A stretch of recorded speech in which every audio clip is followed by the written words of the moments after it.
السلام علیکم ورحمۃ اللہ. ہاؤ آر یو آل بیٹا؟ Fit fine. اچھا سو بنا وقت ضائع کیے ہوئے آج ہم پاکستان زندہ باد کے دوسرے پارٹ کا آغاز کرتے ہیں. جلد از جلد میں کوشش کروں گا کہ ٹرانسلیٹ کر سکوں کیونکہ وقت اتنا ہے نہیں اور بڑے مشکل سے سر کو منا کے اس چیپٹر کو وائنڈ اپ کرنے کے لیے وقت لیا ہے میں نے. سو بنا وقت ضائع کیے آغاز کرتے ہیں پاکستان زندہ باد کے دوسرے حصے کا. تھوڑا سا اعادہ کر لیتے ہیں کہ پریویس نالج کو ڈسکس کرتے ہیں کہ پریویس نالج میں کیا کیا تھا اور پریویس انفارمیشن کیا کیا تھی جو ہم نے ڈسکس کیا تھا. جو چیپٹر ہم پڑھ رہے ہیں یہ اصل میں ایک بایوگرافی ہے اور اس شخصیت کے بارے میں اس شخص کی بایوگرافی ہے کہ جس کو دنیا قائد اعظم محمد علی جناح کے نام سے جانتی ہے. قائد اعظم ان کا لقب تھا, ان کا نک نیم تھا. اور اس کے علاوہ ڈھیر ساری باتیں ہم نے گزشتہ کلاس میں قائد اعظم محمد علی جناح کے بارے میں ڈسکس کی تھی. آپ مزید اگر قائد اعظم محمد علی جناح کے بارے میں جاننا چاہتے ہیں تو میں آپ کو ویڈیو کے ڈسکرپشن میں لنک دے دوں گا, مطلب کہ جو میری اپنی ذاتی تحقیق ہے قائد اعظم محمد علی جناح کی زندگی کے بارے میں, تو اس لنک پہ آپ کلک کریں, مزید تحقیق کو آپ دیکھ پائیں گے. اور اس کے علاوہ ہم نے گزشتہ چیپٹر میں گزشتہ کلاس میں ہم نے قائد اعظم محمد علی جناح کے طبیعت کے بارے میں, ان کے مزاج کے بارے میں بات کی تھی. اس سے ہٹ کر جو ان کی زندگی کے بارے میں جو منفی پروپیگنڈے کیے گئے ان تمام تر پروپیگنڈوں کے بارے میں ہم نے ڈسکس کیا کہ اس میں کتنی سچائی تھی اور کتنی بات ایسی تھی کہ جو آج بھی من گڑت اور جھوٹی پھیلائی جا رہی ہے. اس کے علاوہ ہم نے قائد اعظم محمد علی جناح کے بارے میں یہ بھی پڑھا کہ وہ ان کی تعلیمی قابلیت کیا تھی اور انہوں نے ممبئی میں آ کے وکالت کب شروع کی. جب وہ بیمار ہوئے تو بیماری ان کو کون سی لگی تھی؟ ٹیوبرکلوسس ٹی بی ہو گیا تھا اور وہ زندگی کے آخری لمحات میں وہاں جا کے انہوں نے سکونت اختیار کی. اس کے علاوہ ہم نے ڈھیر ساری باتیں ڈسکس کی تھی, لیکن اب ہم مزید چیپٹر کو کنٹینیو کرتے ہیں. دیکھیں پارٹ 2 میں کیا کہہ رہے ہیں. تو گزشتہ چیپٹر میں ہم نے منظر کراچی کا دیکھا تھا. ایک عمر رسیدہ شخص وائٹ پیور کلر کی شیروانی پہنا ہوا طیارے سے نیچے اتر رہا ہے اور وہ لوگوں کے جم غفیر کو اور لوگوں کے بہت بڑے سمندر کو دیکھ رہا ہوتا ہے. جبکہ اس چیپٹر 2 میں پارٹ 2 میں جو ہے وہ منظر لاہور کا ہے. چلے آغاز کرتے ہیں. It was at Lahore in March 1940 that the Muslim League took the decision that split India into two nations. March 1940 کی بات ہے کہ مسلم لیگ نے فیصلہ کیا کہ اب انڈیا کو دو قوموں میں تقسیم ہو جانا چاہیے اور یہ تقسیم ہو کے رہے گا. They agreed not to accept any plan for India which failed to give Muslim an independent state in those parts of India where there were more Muslim than Hindus.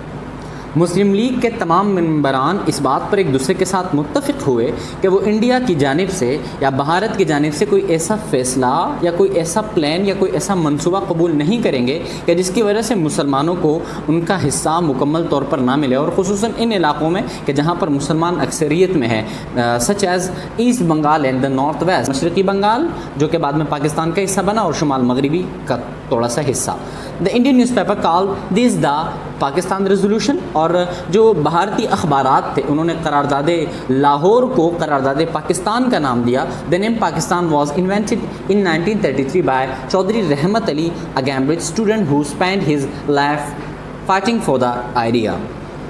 Pakistan کا نام چودھری رحمت علی نے 1933 میں تجویز کیا, اور جو کہ ایک طالب علم تھے اور اس کے ساتھ انہوں نے اپنی زندگی جو ہے وہ نظریاتی آپ کہہ سکتے ہیں کہ جنگوں میں صرف کی. پاکستان ہی wrote is both a Persian and an Urdu word, انہوں نے لکھا باقاعدہ طور پر کہ یہ پاکستان دو مختلف زبانوں سے اخذ ہے, ایک فارسی اور ایک اردو زبان سے. It's compose of letters taken from all our homelands, India and Asian, اور اس کے جو الفابیٹس اخذ کیے گئے ہیں اس کو اگر آپ کہہ سکیں تو یہ ایبریویشن ہے ان مقامات کا کہ جو ایشیا میں اور انڈیا میں موجود ہیں.